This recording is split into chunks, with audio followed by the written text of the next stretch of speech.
walaupun tidak ada program kabinet 100 hari, tapi saya kira belum 100 hari pun sudah banyak masalah-masalah besar yang kami selesaikan, terutama adalah internal kami sendiri membenahi struktur.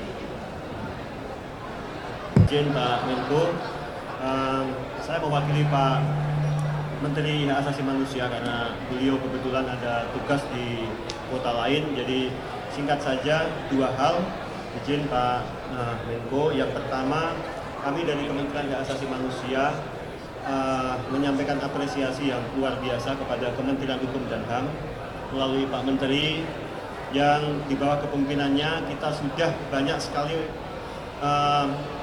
membuat banyak capaian yang tadi disampaikan, termasuk di bidang hak asasi manusia.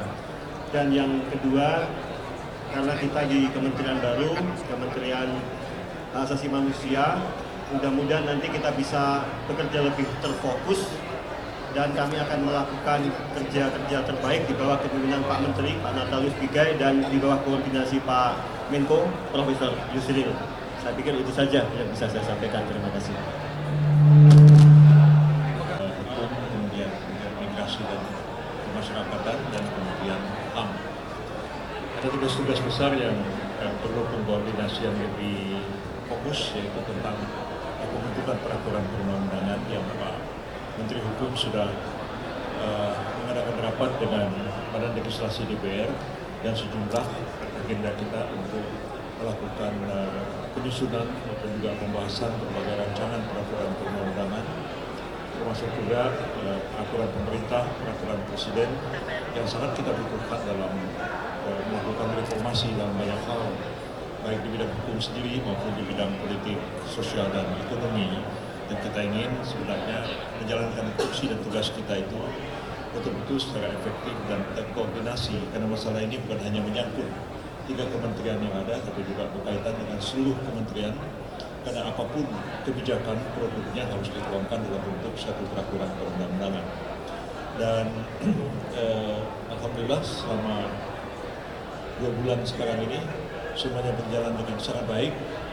Jadi kalau kan wartawan sering tanya 100 hari apa yang dikerjakan, walaupun tidak ada program kabinet 100 hari, tapi saya kira belum 100 hari pun sudah banyak masalah-masalah besar yang kami selesaikan, terutama adalah internal kami sendiri membenahi struktur organisasi, personel itu akan selesai kurang dari dalam waktu 2 bulan sebenarnya sudah dapat diselesaikan semua, sehingga kalau 100 hari itu adalah pada akhir Januari yang akan datang, saya yakin semua itu sudah selesai dan kita juga menyelesaikan persoalan-persoalan yang memang menjadi tugas dan tanggung jawab bagi kita sendiri. Jadi saya kira sudah jelas apa yang dikerjakan Kementerian Hukum, Kementerian Imigrasi dan Pemasyarakatan, Kementerian HAM, dan hal-hal yang memang masih berinya itu abu-abu sementara ini ditangani oleh Kementerian Koordinator sambil juga berkoordinasi sehingga aspek-aspek pelaksanaan teknis di lapangan tetap dilakukan oleh salah satu atau dari 3 kementerian ini. Dan alhamdulillah semua itu berjalan dengan sangat baik. Itu saja dari saya dan terima kasih. Cukup ya? Di press release suatu di istana ya, kriterianya terkait dengan tindak pidananya yang lagi disiapkan oleh Pak Menteri Imipas. Satu terkait dengan beberapa aktivis Papua ya. Kemudian juga tindak pidana narkotika, tetapi khusus kepada pengguna. Karena memang seharusnya mereka ini tidak dipidana, harusnya direhabilitasi.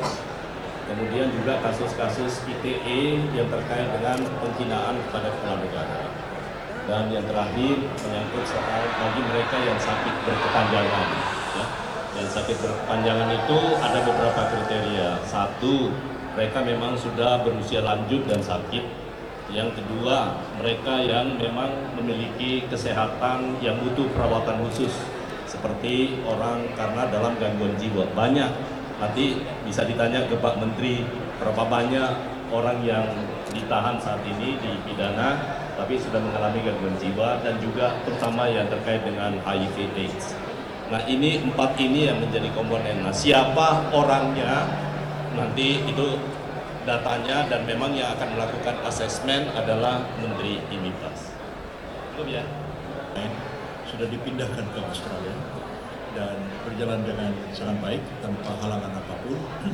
Proses pemindahan itu dilakukan di Bandara Ngurah Rai di Bali antara pejabat dari kantor wilayah dan imigrasi dan juga pemasyarakatan dengan pejabat dari Kedutaan Besar Australia yang ada di Jakarta dan sudah diterbangkan dengan pesawat Jet Air kalau nggak salah dari Denpasar menuju Darwin. Dan ketika landing di Darwin sudah ada statement dikeluarkan oleh Menteri Dalam Negeri Australia dan beberapa saat kemudian Perdana Menteri Australia juga melakukan satu statement mengucapkan terima kasih kepada Presiden Prabowo Subianto dan menyatakan bahwa pemerintah Australia menghormati kedaulatan Republik Indonesia dalam menegakkan hukum dan mereka akan meneruskan proses rehabilitasi dan pembinaan terhadap narapidana tersebut di Australia. Kemudian dengan Filipina, sehari 2 hari ini akan dilaksanakan proses transfernya, pemindahannya ke Australia. Meridiannya sendiri sudah dipindahkan dari lembaga pemasyarakatan di Yogyakarta ke lembaga pemasyarakatan wanita di Pondok Bambu, Jakarta Timur, dan sekarang sudah dalam tahap akhir untuk serah terima antara pemerintah RI dengan pemerintah Filipina dalam waktu sehari 2 hari inilah ya, yang selanjutnya akan diserahkan di Bandara Soekarno-Hatta dan kalau sudah diserahkan naik ke pesawat tanggung jawab sudah menjadi tanggung jawab dari pemerintah Filipina dan kita juga akan diberikan laporan nanti apabila yang bersangkutan sudah mendarat di Bandara Manila mungkin besok atau lusa nanti ya, nanti diikuti aja perkembangannya. Terima kasih banyak. Cukup ya. Ya, jadi fair, terbuka, dan kepada publik. Kan masih setengah 2 bang. Di istana kan semua yang jadi jelas bagi kita semua. Terima kasih banyak. Wassalamualaikum warahmatullahi wabarakatuh.